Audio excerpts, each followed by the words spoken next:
अस्सलाम वालेकुम students, I am your physics teacher Hamza Tariq.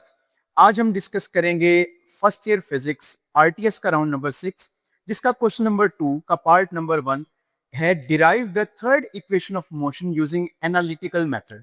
Students, ये एक अंडरस्टैंडिंग बेस्ड क्वेश्चन है जिसमें हमने मैथमेटिकल फॉर्म्स को, मैथमेटिकल मेथड्स और रीजनिंग को यूज करके थर्ड इक्वेशन को डिराइव करना है। फॉर दैट हम कंसीडर करेंगे a body moves along a straight line with initial velocity v i, और वो वेलोसिटी चेंज होकर बन जाती है वी एफ इतनी देर में इन टाइम टी।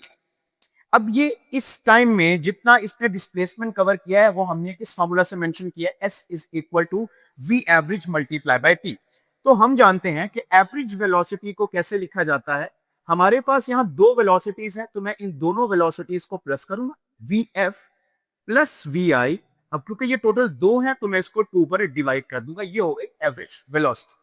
मल्टीप्लाई, हम देख सकते हैं कि एवरेज वेलोसिटी के बाद it is being multiplied by T. अब टू यहां पर डिवाइड हो रहा है तो हम इसको इधर ले जाकर दूसरी साइड पे ये मल्टीप्लाई हो जाएगा विद एस। सो इक्वेशन हमारी बन जाएगी V F plus we I multiply by T. Students, हम यहां पर एक रेफरेंस यूज करेंगे फर्स्ट इक्वेशन ऑफ मोशन का। हम ऑलरेडी 9th क्लास में भी ये फॉर्मूला पढ़ चुके हैं एक्सेलरेशन का, that is V F minus we I divided by T. अब यहां से अगर मैं क्रॉस मल्टीप्लीकेशन करूं तो यहां से टी का फॉर्मूला हमारे पास कुछ निकल आएगा ऐसे, v F minus we I divided by a. तो अब ये टी की वैल्यू मैं पुट करूंगा यहां इस फॉर्मूला में, सो ये इक्वेशन कुछ बन जाएगी ऐसे, 2s equals v F plus we आई।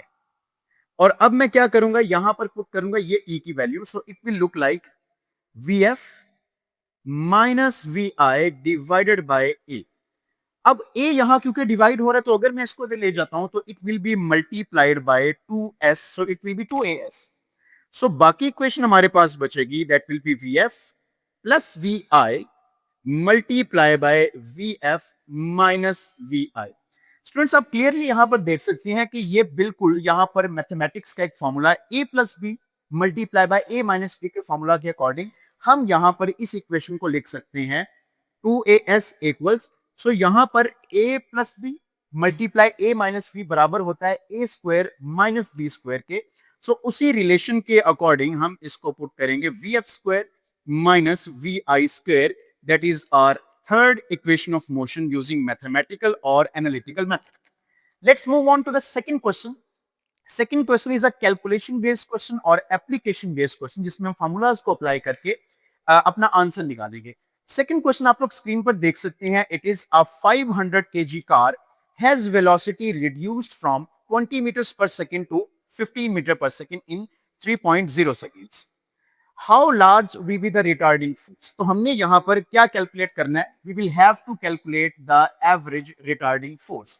सो हम यहां पर डेटा पुट करते हैं, mass of the car was given as 1500 with the unit kg. Initial velocity was 20 meters per second, but final velocity was 15 meters per second. और ये सारी velocity का जो change आया that was in 3.0 seconds. So हम यहाँ इसको solve करने के लिए apply करेंगे Newton's second law of motion, that is F equals ma. आप देख सकते हैं अभी थोड़ी देर पहले मैंने यहां पर a का एक फॉर्मूला लिखा था, मैं इसी फॉर्मूला को यहां पर भी सब्स्टिट्यूट करूंगा। So the formula of Newton second law will become like vf minus we I divided by T. Students, आप देख सकते हैं अब ये फॉर्मूला कुछ सेंस बना रहा है क्योंकि इसमें तमाम वो चीजें यहां हमें दिख रही हैं जो हमारे डाटा में given. So I can put all the values in the formula that looks like this one. So mass हमारे पास था 1500 kg, the final velocity was 15 meter and minus initial velocity was 20 meters divided by 3। अब हम जानते हैं कि हमारे पास 15 minus 20, छोटी वैल्यू से बड़ी वैल्यू माइनस हो रही है, so answer will be in negative. 20 में से 15 माइनस करेंगे तो answer will be -5 divided by 3। So calculator पर इसकी कैलकुलेशन करने के बाद फोर्स का या एवरेज रिटार्डिंग फोर्स का answer we will get it as -2500 newtons. इस तरह से सॉल्व करने पर आपको एग्जामिनर कंप्लीट 2 मार्क्स देगा। हम यहां पर नेगेटिव साइन की एक्सप्लेनेशन भी दे सकते हैं, बट वो नेसेसरी नहीं है। Negative sign shows that the force that is being acted on the body is a retarding force. Let's move on to the next question, question number 3, that is define impulse, show how it is related with momentum. Students ये एक knowledge based question है, book की definition है। तो हम सबसे पहले define करेंगे इंपल्स को। स्टूडेंट्स, जब भी किसी बॉडी पर एक फोर्स लगती है और कुछ देर के लिए लगती है, तो वो जो फोर्स है और जितनी देर के लिए वो फोर्स लगी, वो जो टाइम है, इस फोर्स और टाइम के कंबाइंड इफेक्ट या फिर प्रोडक्ट को हम बोलते हैं इंपल्स। सो हम इंपल्स को कैसे डिफाइन कर सकते हैं? इट इज द प्रोडक्ट और combined effect of average force and time. Time कौन सा वाला? During which the force acts on the body. इन दोनों के प्रोडक्ट को हम बोलते हैं इंपल्स। तो इंपल्स को मैथमेटिकली हम कैसे लिख सकते हैं? The product of average force multiply by the time और the time during which it acts is called impulse. यहां तक लिखने का स्टूडेंट आपको 1 नंबर मिलेगा। अब हम चलते हैं इसके पार्ट 2 की तरफ, जो था how impulse is related to momentum. So students, हम क्या करेंगे? अभी क्वेश्चन नंबर 2 में हमने एक फॉर्मूला डिराइव किया, ये वाला, that was from Newton second law of motion. हम यहीं से अपने क्वेश्चन का आगाज करेंगे। Newton second law of motion will be written as F equals mvf minus vi divided by t। You can see time यहां डिवाइड हो रहा है। अगर मैं इसको लेफ्ट साइड पर ले जाऊं, for it will be multiplied by force. So the formula will look like this one, mvf minus vi। Students, आप देख सकते हैं ये force is multiplied by T. Force multiply by T को हम बोलते हैं इंपल्स। तो मैं F मल्टीप्लाई बाय टी की जगह पर यहां लिखूंगा इंपल्स, और मैं इस M को मल्टीप्लाई कर दूंगा अंदर तोड़। So the equation will become mvf minus mvi। अब आप देख सकते हैं the product of mass and velocity is called momentum. So क्योंकि हमारा यहां पर मैस फाइनल वेलोसिटी से मल्टीप्लाई हो रहा है, तो इससे बनने वाला मोमेंटम भी final momentum. Negative mass multiply by velocity, that is initial velocity, तो इससे जो मोमेंटम बनेगा that will be initial momentum. और हम जानते हैं कि जब भी फाइनल चीज में से इनिशियल चीज माइनस करते हैं, तो हमें उस क्वांटिटी का क्या मिलता है? Change. So it will be equal to the change in momentum. So what is the relation we have found between impulse and momentum? We can conclude the relation as impulse on a body is equal to the change in momentum of the body. Let's move on to question number 3, that is for what value of velocity momentum and kinetic energy have same values. Student, this is an application based question. अब उसने हमसे पूछा है कि कितनी velocity body के पास होनी चाहिए ताकि उसकी काइनेटिक एनर्जी और उसका मोमेंटम सेम वैल्यूज रखें, यानी वो इक्वल हो। तो हम खुद से इनको इक्वल कर देते हैं। हमें पता है कि kinetic energy is equal to 1/2 mv square and momentum is equal to m। So I will cancel out this, m will be cancelled by this one and 1 will be cancelled by this one. So हमारे पास जो बाकी बचेगा that will be 1/2, और यहां से एक v, और इस साइड पर बचेगा 1। तो यहां से वेलोसिटी विल बिकम 2, इधर डिवाइड हो रहा है, यहां जाकर मल्टीप्लाई हो जाएगा, तो इट विल बी 2 मीटर्स पर सेकेंड। सो इसका मतलब है जब भी एक बॉडी 2 मीटर्स पर सेकेंड की वेलोसिटी से चलेगी, तो उसकी काइनेटिक एनर्जी और उसके मोमेंटम की वैल्यू सेम हो। Let's move on to the next question. Question number 5 is write the set of equations of motion to observe the motion of freely falling body.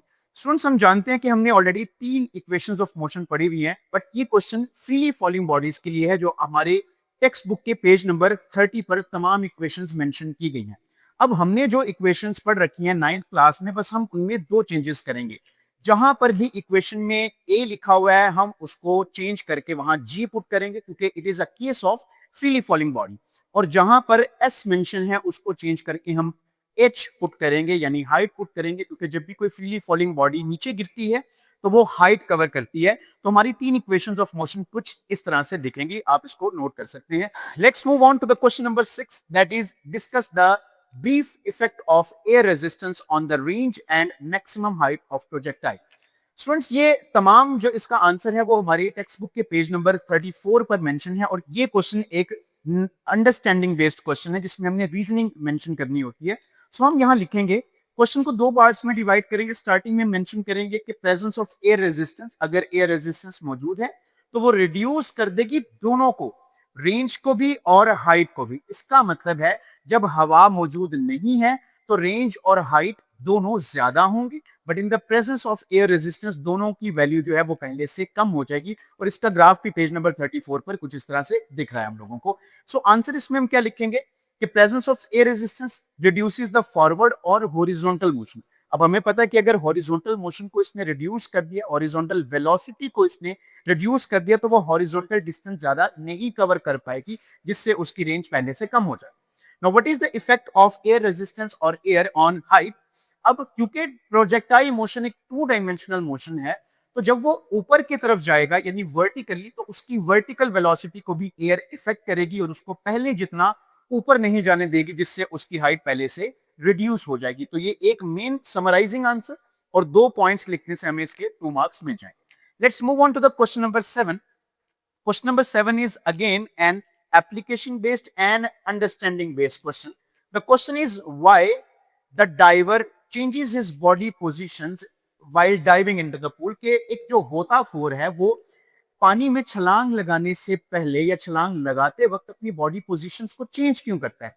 Students, इसका जो main summarising answer है वो ये है कि एक गोताखोर अपनी बॉडी की पोजीशन चेंज करता है ताकि वो law of conservation of momentum का इस्तेमाल करके अपनी बॉडी की एंगुलर वेलोसिटी को कंट्रोल करे और कुछ एक्स्ट्रा समरसॉल्ट्स हासिल कर सके ताकि उसको ज्यादा से ज्यादा पॉइंट्स मिले।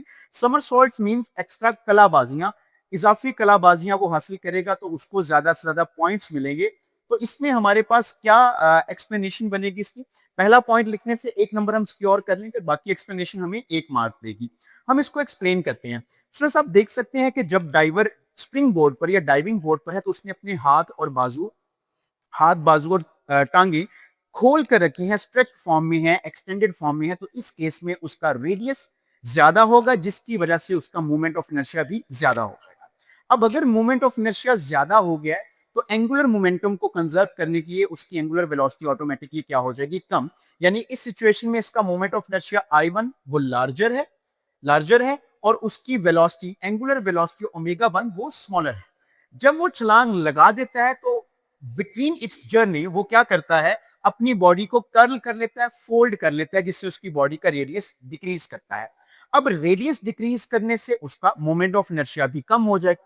अब क्योंकि मोमेंट ऑफ इनर्शिया कम हुआ है तो एंगुलर मोमेंटम को कांस्टेंट रखने के लिए एंगुलर वेलोसिटी अपने आप को बढ़ा लेगी। यानी इस सिचुएशन में मोमेंट ऑफ इनर्शिया रिड्यूस हो जाएगा और बदले में एंगुलर मोमेंटम को कंजर्व रखने के लिए एंगुलर वेलोसिटी यानी उसके घूमने की वेलोसिटी बढ़ जाएगी, जिससे वो ज्यादा से ज्यादा कलाबाजियां ले सकेगा और ज्यादा से ज्यादा पॉइंट ग्रैब कर सकेगा इस game.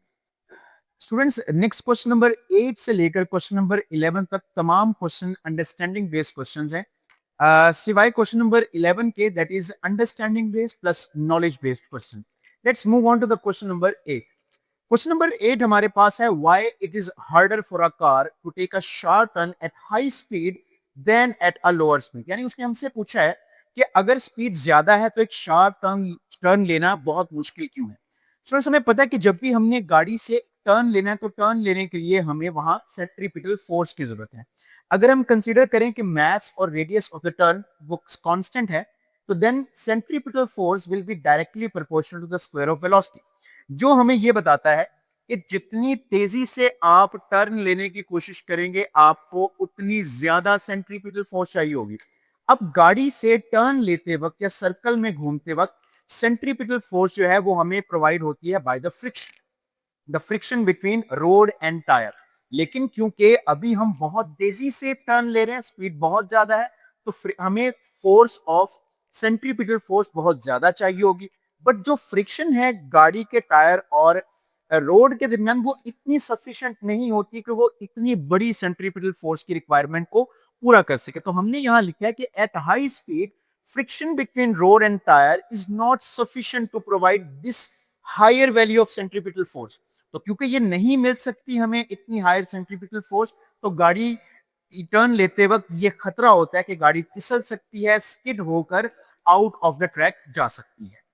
Let's move on to question number 9, that is quite similar with the question number 8. Question number 9 हमारे पास है why do we tumble while taking sharp turn at very high speeds? Tumble mean हम गिर क्यों जाते हैं जब हम सीधे चलते चलते अचानक से एक शार्प टर्न लेते हैं। हम यहाँ कंसीडर करते हैं कि एक पर्सन है जो भाग रहा है और भागते भागते अचानक से हाई स्पीड पर टर्न लेगा, तो उसके गिरने की वजूहत दो हो सकती है। Number one, lack of centripetal force, जो friction between road and we can say feet provide नहीं की जा सकती इतनी हाई वैल्यू में। और दूसरा रीजन क्या हो सकता है? Inertia. Let's discuss both of these points. As we take a sharp turn, जब हम सीधा भागते भागते अचानक से मुड़ने की कोशिश करते हैं, तो हमारी बॉडी इनर्शिया की वजह से या न्यूटन के फर्स्ट लॉ की वजह से इस स्ट्रेट लाइन मोशन से जो चेंज लेकर आ रहे हैं, इस चेंज को रेजिस्ट करने की कोशिश करती है। यानी we can say the body tends to continue the straight path. वो नहीं चाहती कि बॉडी को इस तरफ या राइट या लेफ्ट साइड पर मोड़ा जाए, तो इनर्शिया की वजह से बॉडी चाहती है कि वो स्ट्रेट पाथ कंटिन्यू करे, जिसकी रेजिस्टेंस की वजह से बॉडी लड़खड़ा सकती है। Second point is eight high speed, जैसे हमने यहां डिस्कस किया था, हाई स्पीड पर शार्प टर्न्स लेते वक्त हमें बहुत ज्यादा अमाउंट में सेंट्रीपिटल फोर्स चाहिए होती है, लेकिन फ्रिक्शन ये रिक्वायरमेंट पूरी नहीं कर सकती, जिसकी वजह से अचानक से टर्न लेना खतरनाक हो सकता है, जिसकी वजह से वो जो पर्सन है वो बाहर की तरफ टंबल कर सकता है, यानी गिर सकता है। Let's move on to the question number 10. Question number 10 is, when a car takes a left turn, in what direction do the occupants tend to fall? यानी जब एक कार सीधा चलते चलते अचानक से लेफ्ट टर्न ले लेगी, तो उसके अंदर पड़ी हुई चीजें या उसके अंदर बैठे हुए ऑक्यूपेंट्स पर्संस कौन सी डायरेक्शन में गिरेंगे या मूव कर जाएंगे। तो हम यहां पर लिख रहे हैं, the occupants tend to move और फॉल टुवर्ड्स राइट।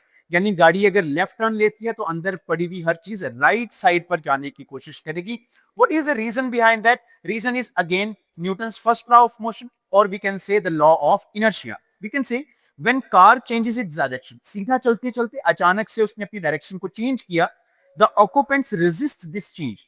जो अंदर चीजें हैं, जो पर्संस हैं, वो इस चेंज को रेजिस्ट करेंगे, वो लेफ्ट नहीं मुड़ना चाहेंगे और अपना स्ट्रेट पाथ कंटिन्यू करना चाहेंगे। रीजन क्या है? Due to law of inertia और Newton's first law of motion. So इस रीजन से जब हम लेफ्ट टर्न लेंगे तो हमें जाहिरी तौर पर यह दिखेगा कि जो अंदर पड़ी हुई चीजें हैं वो गाड़ी के लिहाज से राइट साइड पर शिफ्ट होती हुई दिख रही हैं। Let's move on to the question number 11. Question number 11 is, how astronaut feel weightlessness while orbiting around the earth? Students, हम जानते हैं कि जब भी कोई स्पेसशिप और उसमें बैठे हुए एस्ट्रोनॉट अर्थ के अराउंड ऑर्बिट करते हैं, यानी सर्कुलर पाथ में घूमते हैं, तो वो फ्री फॉल की सिचुएशन में होते हैं। Why in the free fall situation? क्योंकि जब वो अर्थ के अराउंड घूम रहे होते हैं तो उनमें प्रोड्यूस होने वाला सेंट्रीपिटल एक्सेलरेशन जो होता है वो एक्सेलरेशन ड्यू टू ग्रेविटी यानी जी के बराबर होता है। और जब भी किसी बॉडी में एक्सेलरेशन ड्यू टू ग्रेविटी के बराबर होता है तो हम बोलते हैं कि वो बॉडी फ्री फॉल की सिचुएशन में है। यानी अर्थ के गिर्द घूमती हुई बॉडी मुसलसल फ्रीली फॉल कर रही होती है, बट वो अर्थ को टच नहीं करती, अर्थ की सरफेस को टच नहीं करती, क्योंकि हर वक्त उसके पास एक फॉरवर्ड डायरेक्शन में वेलोसिटी होती है जो उसको अर्थ से टच करने से बचाती है। बट कंक्लूजन ये हुआ कि हर ऑर्बिट करती हुई body around the earth moves with the acceleration g. अगर हम पेज नंबर 58 को कंसल्ट करें हमारी टेक्स्ट बुक में, तो हम जब ये एक्सेलरेशन की वैल्यू जी को इस्तेमाल करते हैं तो वहां सपोर्टिंग फोर्स निकलती है 0। अब हम जानते हैं कि हर इंसान को उसका जो वजन यानी वेट फील होता है वो सपोर्टिंग फोर्स की वजह से फील होता है, बट स्पेसशिप में एस्ट्रोनॉट पे लगने वाली सपोर्टिंग फोर्स क्योंकि 0 हो चुकी है, लिहाजा उस एस्ट्रोनॉट को अपना वेट भी 0 फील होगा, यानी he will be in the apparent weightlessness situation. So our next question is question number 12, that is, what is the value of average velocity and average acceleration in case of circular motion? So it is also an understanding based question. So I have written the answer that in this case, yani circular motion में both average velocity and average acceleration will be 0। यानी जिन दो चीजों के बारे में उसने हमसे पूछा था वो दोनों 0 होंगे। अब क्या रीजन है, क्या एक्सप्लेनेशन है, हम उसकी तरफ आते हैं। स्टूडेंट्स, हम जानते हैं कि एवरेज वेलोसिटी का मतलब होता है the ratio of total displacement to the total time. अब क्योंकि मोशन सर्कुलर है तो हम सपोज कर लेते हैं कि बॉडी ने एक रेवोल्यूशन यानी एक चक्कर, एक सर्कल मुकम्मल किया है और एक सर्कल में टोटल डिस्प्लेसमेंट 0 होता है। क्यों? क्योंकि सर्कल में, एक कंप्लीट सर्कल में जो बॉडी का स्टार्टिंग पॉइंट वही बॉडी का एंडिंग पॉइंट भी है, और स्टार्टिंग और एंडिंग पॉइंट के दरमियान जो टोटल डिस्प्लेसमेंट होता है वो 0 होता है। तो अगर मैं ये डिस्प्लेसमेंट की वैल्यू यहां पुट करता हूं तो ये जीरो होने की वजह से ओवरऑल एवरेज वेलोसिटी क्या निकल आएगी, जीरो। यानी एक कंप्लीट सर्कल में एक बॉडी की एवरेज वेलोसिटी जीरो रहती है, चेंज नहीं होती, कांस्टेंट रहती है। अब अगर आपने मेरा पॉइंट अच्छे से समझा कि वेलोसिटी जीरो रहती है यानी कांस्टेंट रहती है, तो उससे एक और फायदा होगा कि एवरेज एक्सेलरेशन होता है the ratio of total change in velocity to the total time. जैसे मैंने अभी बताया कि ओवरऑल वेलोसिटी तो जीरो रहेगी, जीरो से चेंज ही नहीं हो रही, तो इसका मतलब है चेंज इन वेलोसिटी यहां कितना हो जाएगा, जीरो। तो जब change in velocity zero put किया हमने, तो एवरेज एक्सेलरेशन भी क्या निकल आया, zero निकला। Let's move on to question number 13, that is also an understanding based question. The question is state law of conservation of angular momentum and explain its significance. तो question क्योंकि दो parts में divided है, तो एक एक number हम इनको असाइन करेंगे। स्टेटमेंट हमारे टेक्स्ट बुक में इसकी मेंशन है कि अगर एक सिस्टम पर कोई एक्सटर्नल टॉर्क नहीं लगता, तो सिस्टम का जो ओवरऑल टोटल एंगुलर मोमेंटम है वो हमेशा कांस्टेंट यानी कंजर्व रहता है। अब इसकी एक्सप्लेनेशन में हम इसकी सिग्निफिकेंस को एक्सप्लेन करेंगे, जो कि मैंने दो पॉइंट्स यहां मेंशन किए हैं, जो एक नंबर लेने के लिए मोर देन इनफ। पहला पॉइंट क्या है कि this law explains why angular velocity changes when moment of inertia changes. आपको अभी डाइवर वाला क्वेश्चन याद हो, थोड़ी देर पहले हमने डिस्कस किया, उसमें हमने देखा था कि जब मोमेंट ऑफ इनर्शिया बढ़ता है तो कैसे एंगुलर मोमेंटम खुद को कांस्टेंट रखने के लिए एंगुलर वेलोसिटी को चेंज करता है। यानी जब मोमेंट ऑफ इनर्शिया बढ़ेगा तो एंगुलर वेलोसिटी अपने आप को कम कर लेगी ताकि एंगुलर मोमेंटम को फिक्स रखा जा सके। The second point is it explains why rotating systems maintain stable motion in the absence of external torque. आपको पता है कि हमारी जो अर्थ है वो भी एक रोटेटिंग सिस्टम है। अब उस पर कोई ऐसा एक्सटर्नल टॉर्क एक्ट कर ही नहीं रहा, इतना कर ही नहीं सकता, इतना बड़ा टॉर्क कि वो उसकी ओरिएंटेशन को या उसके एंगुलर मोमेंटम को चेंज कर सके, जिसकी वजह से हमारी जो अर्थ है वो एक स्टेबल मोशन में स्टेबल मोशन को मेंटेन किए हुए है। The question number 14 is a knowledge based question, that is explain the significance of momentum. हम इसको लेंगे explain the significance of linear momentum. Students, हम जानते हैं कि P इक्वल्स टू mv। जो लीनियर मोमेंटम होता है वो product of mass and velocity होता है, यानी ये कंबाइंड इफेक्ट होता है मास एंड वेलोसिटी का, जिससे हमें समझ में आता है कि एक मोशन कितना पावरफुल है, क्वांटिटेटिवली वो मोशन कितना कम या कितना ज्यादा स्ट्रांग है। तो हम पहले पॉइंट में लिख सकते हैं कि linear momentum is actually the quantity of motion. ये मोशन की क्वांटिटी को एक्सप्लेन करता है, जाहिर करता है कि मोशन क्वांटिटेटिवली कितना कम स्ट्रांग या कितना ज्यादा स्ट्रांग है। The second point is a linear momentum measures how hard it is to stop or change the motion of the body। जैसे मैंने अभी आपको बताया कि मोमेंटम डिसाइड करता है कि मोशन कितना पावरफुल होगा या कितना वीक होगा। तो अगर मोमेंटम ज्यादा होगा तो इसका मतलब है उस बॉडी को रोकना बहुत मुश्किल होगा और उस बॉडी के मोशन को चेंज करना भी मुश्किल होगा। लेकिन अगर बॉडी का मोमेंटम कम है तो उसके मोशन की क्वांटिटी भी कम है, यानी ऐसे मोशन को रोकना या चेंज करना काफी आसान होगा। तो ये हमें बताता है कि किसी भी मोशन को रोकना या उसको चेंज करना कितना आसान या मुश्किल। स्टूडेंट्स, हमारा लास्ट क्वेश्चन, क्वेश्चन नंबर 15, एक एप्लीकेशन बेस्ड क्वेश्चन है, जिसमें हमें कहा गया है a stone is drop from a certain height that reaches the ground in 2 seconds।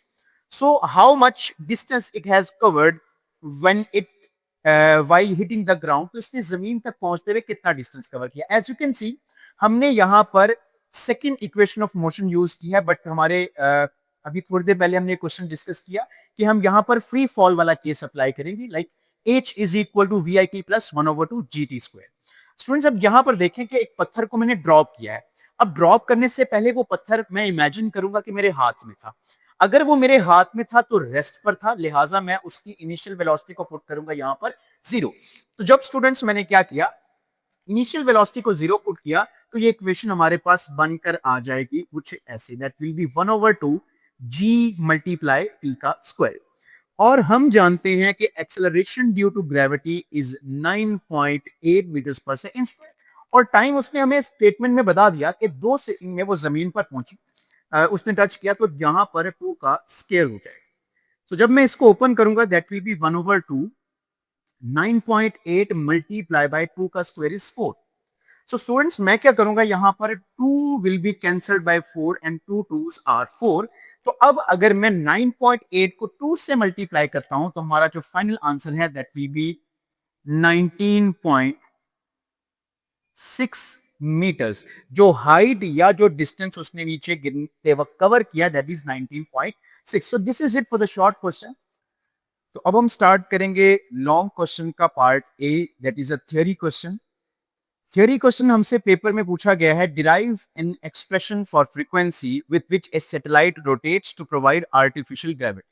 Students, ये लॉन्ग क्वेश्चन हमारी टेक्स्ट बुक के पेज नंबर 58 और 59 पर दिया गया है। अगर आप पेज नंबर 58 का पहला पैराग्राफ देखें तो इसमें मेंशन किया गया है कि जो आउटर स्पेस में ग्रेविटी फ्री सिस्टम्स होते हैं, जैसे स्पेसक्राफ्ट जो कि अर्थ के अराउंड ऑर्बिट कर रहा है, वहां पर कोई ऐसी फोर्स प्रेजेंट नहीं होती जो एस्ट्रोनॉट्स को या अंदर ऑक्यूपेंट्स को आउटर साइड पर पुश कर सके। और अगर यही स्पेसक्राफ्ट ने काफी अरसे तक ऑर्बिट करना है अराउंड द अर्थ और इसमें स्पेस में रहना है, तो अंदर मौजूद एस्ट्रोनॉट्स वेटलेसनेस की वजह से काफी डिफिकल्टी फेस करेंगे अपनी ड्यूटीज को परफॉर्म करने के लिए। सो इस प्रॉब्लम का सॉल्यूशन निकालने के लिए एक कॉन्सेप्ट इंट्रोड्यूस करवाया गया that is called artificial gravity. Artificial gravity में क्या किया जाता है, एक स्पेसक्राफ्ट को रोटेट करवाया जाता है एट ए पर्टिकुलर फ्रीक्वेंसी, जहां सेंट्रीपिटल फोर्स और सेंट्रीफ्यूगल फोर्स की मदद से आर्टिफिशियल ग्रेविटी प्रोड्यूस करवाई जाती है। तो यहां आर्टिफिशियल ग्रेविटी को हम कैसे डिफाइन कर सकते हैं, it is a gravity like effect that is produced in a spacecraft और ए सैटेलाइट। कैसे प्रोड्यूस करवाएंगे, बाय रोटेटिंग इट, इसको रोटेट करवा के about its axis but at a particular frequency. एक स्पेसिफिक फ्रीक्वेंसी पर अगर हम घुमाएंगे तो अंदर मौजूद एस्ट्रोनॉट्स को वैसी ही ग्रेविटी फील होगी जैसी अर्थ पर मौजूद है। अब हमारा आज का लॉन्ग क्वेश्चन इसी बारे में है कि वो स्पेसिफिक फ्रीक्वेंसी का एक्सप्रेशन क्या होना चाहिए। तो इसके लिए हम सबसे पहले एक स्पेसक्राफ्ट कंसीडर करेंगे।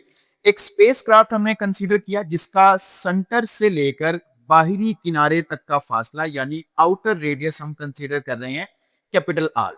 ये स्पेसक्राफ्ट रोटेट कर सकती है, is capable of rotating about its axis of rotation. ये सारी जो मैंने आपको भी लाइंस बताई हैं हम यहाँ पर थ्योरी में मेंशन करेंगे। इसके बाद हम क्या करेंगे, इसी स्पेसक्राफ्ट को अपना सब्जेक्ट मानते हुए हम इसकी फ्रीक्वेंसी की डेरिवेशन करते हैं। स्टूडेंट्स, हमें पता है कि जब ये स्पेसक्राफ्ट एक सर्टेन फ्रीक्वेंसी पर रोटेट करेगी या स्पिन करेगी तो इसके अंदर मौजूद हर ऑब्जेक्ट, हर एस्ट्रोनॉट सर्कुलर मोशन परफॉर्म करेगा। और सर्कुलर मोशन परफॉर्म करती हुई बॉडी पर जो फोर्स लगती है दैट इज सेंट्रीपिटल फोर्स, और जो उसमें एक्सेलरेशन पैदा होता है दैट इज सेंट्रीपिटल एक्सेलरेशन। तो हम स्टार्ट करते हैं। अंदर मौजूद एस्ट्रोनॉट्स में प्रोड्यूस होने वाला acceleration is equal to V square divided by R, जो हम ऑलरेडी सेंट्रीपिटल फोर्स में इसको लिख चुके हैं। अब स्टूडेंट्स, हम जानते हैं कि the relation between linear velocity and angular velocity is given as v equals r omega। तो अगर मैं यहां से v की ये वेलोसिटी यहां सब्स्टिट्यूट करता हूं, यहां पुट करता हूं, तो ये हमारा आंसर निकलेगा r square omega square divided by r। और एक r इस एक r से कैंसिल हो जाएगा, तो हमारे पास जो सेंट्रीपिटल एक्सेलरेशन बचेगा that will B r omega square. एक और रेफरेंस फार्मूला कोट करते हैं स्टूडेंट्स। यहां पर हम एंगुलर वेलोसिटी का फार्मूला हमारे पास होता है the rate of change of angular displacement. अब स्टूडेंट्स, अगर हम एक कंप्लीट रोटेशन कंसीडर करते हैं तो हमें पता है कंप्लीट रोटेशन का जो एंगल होता है दैट इज 2 पाई रेडियन, और एक कंप्लीट रोटेशन का जो टाइम है दैट इज टाइम पीरियड। और अगर इसको मैं मजीद सिंप्लीफाई करूं, हम लोग 10th क्लास में ऑलरेडी डिस्कस कर चुके हैं कि 1/t is equal to F. 1/t को लिखा जा सकता है फ्रीक्वेंसी, तो ये फॉर्मूला हमारे पास बन जाएगा 2 पाई मल्टीप्लाई बाय एफ। तो अब अगर मैं ओमेगा की ये वाली वैल्यू यहां पर पुट करता हूं तो हमारा फॉर्मूला कुछ बन जाता है ए सी इक्वल्स आर। अब क्योंकि ओमेगा का स्क्वायर है तो मैं इस क्वांटिटी का स्क्वायर लेकर यहां पर पुट करूंगा, that will B 4 pi square and F square. Students, हमें क्योंकि यहां से फ्रीक्वेंसी का एक्सप्रेशन चाहिए तो मैं क्या करता हूं, फ्रीक्वेंसी को हम यहीं रखते हैं और बाकी सबको हम उधर दूसरी साइड पर जाकर डिवाइड कर देंगे, तो it will be A C divided by 4 pi square into R. तो अगर इस एक्सप्रेशन को हम सीधा करके लिखें तो it will be A C divided by 4 pi square multiply by R, और ये ऐसे हो जाएगा। लेकिन हमें एफ स्क्वायर नहीं बल्कि हमें चाहिए एफ, तो हम दोनों तरफ स्क्वायर रूट लेंगे तो the formula will look like f equals square root a c. इस तरफ भी हम स्क्वायर रूट लेंगे तो ये फॉर्मूला बन जाएगा 4 pi square multiply by R. हमें पता है कि ये स्क्वायर इस रूट से कैंसिल हो जाएगा, 4 का स्क्वायर हमारे पास स्टूडेंट्स निकल आएगा 2 एंड पाई स्क्वायर जो है इसका स्क्वायर भी इसके रूट से कैंसिल हो जाएगा। तो फाइनल आंसर हमारे पास जो आएगा that will be 1/2 pi multiply by A C over R square. But students ये फॉर्मूला तो हमने निकाल लिया, that is the formula for the frequency at which the spacecraft should be rotated, ताकि हम ग्रेविटी प्रोड्यूस कर सकें। बट द प्रॉब्लम इज कि हम लोग जो एस्ट्रोनॉट आउटर स्पेस में जाते हैं उन लोगों को जो आदत होती है वो अर्थ की ग्रेविटी की होती है। तो यही बेहतर है कि जो स्पेसक्राफ्ट में ग्रेविटी पैदा करवाई जाए वो अर्थ लाइक ग्रेविटी हो। तो स्टूडेंट्स अर्थ लाइक ग्रेविटी पैदा करवाने के लिए हमें स्पेसक्राफ्ट में जो एक्सेलरेशन है वो भी acceleration due to gravity of earth वाला होना चाहिए, ताकि वहां बिल्कुल अर्थ जैसी ग्रेविटी पैदा करवाई जा सके। तो हमने स्पेसक्राफ्ट का जो एक्सेलरेशन है वो एग्जैक्टली अर्थ के एक्सेलरेशन ड्यू टू ग्रेविटी के बराबर पुट किया। तो हमारा जो फाइनल आंसर है that will be F equals 1/2 pi under root. अब यहां हम AC को रिप्लेस कर देंगे by G and it will be divided by R। So this will be the final formula of frequency जिस पर हम एक स्पेसक्राफ्ट को रोटेट करेंगे तो उसमें बिल्कुल अर्थ जैसी ग्रेविटी प्रोड्यूस हो। अब हम बढ़ते हैं अपने लास्ट पोर्शन की तरफ जो कि है लॉन्ग क्वेश्चन का पार्ट बी। क्वेश्चन पेपर में हमसे पूछा गया है कि if magnitude of cross product and scalar product of two vectors is 4√3 and 4 respectively then calculate the angle between them. तो स्टूडेंट सबसे पहले हम क्या करते हैं, यहां पर डेटा लिखेंगे। डेटा हमारे पास क्या है, उसने हमें बताया the magnitude of cross product. तो सबसे पहले मैं क्या करता हूं, क्रॉस प्रोडक्ट की यहां पर मैग्नीट्यूड मेंशन कर लेता हूं। फिर उसने बोला the magnitude of scalar product जिसको हम डॉट प्रोडक्ट भी बोलते हैं, तो मैं यहां मेंशन कर लेता हूं dot product of two vectors की मैग्नीट्यूड। और इनकी वैल्यूज उसने हमें तरतीब से बताई हुई है 4√3 एंड 4। और हमसे उसने पूछा क्या है, टू फाइंड हम मेंशन करेंगे the angle between both these vectors A and B. तो एंगल विल बी थीटा हमने कैलकुलेट कर। तो इसके लिए हम क्या करेंगे, हमारे पास जो इक्वेशंस गिवन है इस इक्वेशन को हम नाम दे लेते हैं equation number 1 and the second will be equation number 2। अब एंगल फाइंड करने के लिए हम क्या करते हैं, हम दोनों इक्वेशंस को आपस में कंपेयर करवा लेते हैं। हम कंपेयर करवाने के लिए हम दोनों को आपस में डिवाइड करवाएंगे। तो मैं डिवाइड कर रहा हूं इक्वेशन नंबर 1 को इक्वेशन नंबर 2 पर। तो left side will be divided by left side, यानी a क्रॉस b की जो मैग्नीट्यूड है that will be divided bye a dot b की मैग्नीट्यूड, और ये बराबर हो जाएगी राइट साइड को मैं राइट साइड पे डिवाइड कर रहा हूं दैट विल बी 4√3 एंड 4। तो स्टूडेंट्स यहां से 4 विल बी कैंसल्ड बाय 4। अब अगर मैं इनके फॉर्मूलाज यहां पर पुट करता हूं तो a cross b will be equal to ab sin theta. हम यहां n यूनिट वेक्टर नहीं लगाएंगे क्योंकि this is already a magnitude और नीचे हम लिखेंगे यहां पर ab sin cos theta. You can see that ab will be cancelled by ab और यहां पर बचेगा हमारे पास 4। sin डिवाइडेड बाय cos you know that it is equal to tan theta equals to 4। अब स्टूडेंट्स क्योंकि हमें यहां से थीटा फाइंड करना है तो हम थीटा को यहीं रखेंगे और tan दूसरी साइड पर शिफ्ट करके it will become like tan inverse 4। तो जब हम tan इनवर्स 4 लेंगे कैलकुलेटर पर so it will be theta equals 60 degree. This is our answer. Students मैं आपको लॉन्ग क्वेश्चंस की टोटल डिवीजन बताता चलूं, हमारे दोनों पार्ट्स में डिवीजन किस तरह से होगी। अब जिस तरह क्वेश्चन हमारे क्वेश्चन पेपर में पूछा गया था, अगर हम पार्ट ए की बात करें तो डेफिनेशन लिख देने का हम लोग सिक्योर कर लेंगे 1 मार्क, और डेफिनेशन के बाद डायाग्राम बनाने का भी हम लोगों को मिल जाएगा 1 नंबर। तो टोटल नंबर हमारे हो गए 2। अब क्योंकि उसने नेसेसिटी के बारे में हमसे नहीं पूछा था तो हम सिर्फ एक्सप्लेनेशन और ये सारी के सारी डेरिवेशन विद प्रॉपर आंसर तक हम इसके मार्क्स रखेंगे 3। तो इसका मतलब है 1 नंबर डेफिनेशन का, 1 नंबर डायग्राम का और 3 नंबर हमें मिले प्रॉपर एक्सप्लेनेशन एंड डेरिवेशन के। अब हम चलते हैं पार्ट बी की नंबर मार्क्स के डिवीजन पर।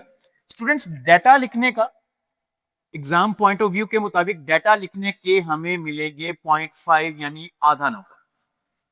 उसके बाद करेक्ट फार्मूला लिख देने के हमें यहां पर मिलेंगे आधा नंबर यानी 0.5 मार्क्स। उसके बाद वैल्यूज पुट करने और कैलकुलेशन करने का हमें मिलेगा 1 मार्क, और लास्ट पर proper answer with proper unit लिख देने का हमें आधा और आधा यानी 1 नंबर मिलेगा। आप देख सकते हैं यहां पर 60 हमारा करेक्ट आंसर है जिसका हमें आधा नंबर मिल गया, और डिग्री यहां पर इसका प्रॉपर यूनिट है जो जिसका लगाने से हमें आधा नंबर और मिल गया। तो इस तरह से हमारे एग्जाम्स में न्यूमेरिकल की डिवीजन होगी। स्टूडेंट्स आज के लिए इतना ही, मिलते हैं अगले पेपर की डिस्कशन में। Thank you so much. अल्लाह हाफ़िज़।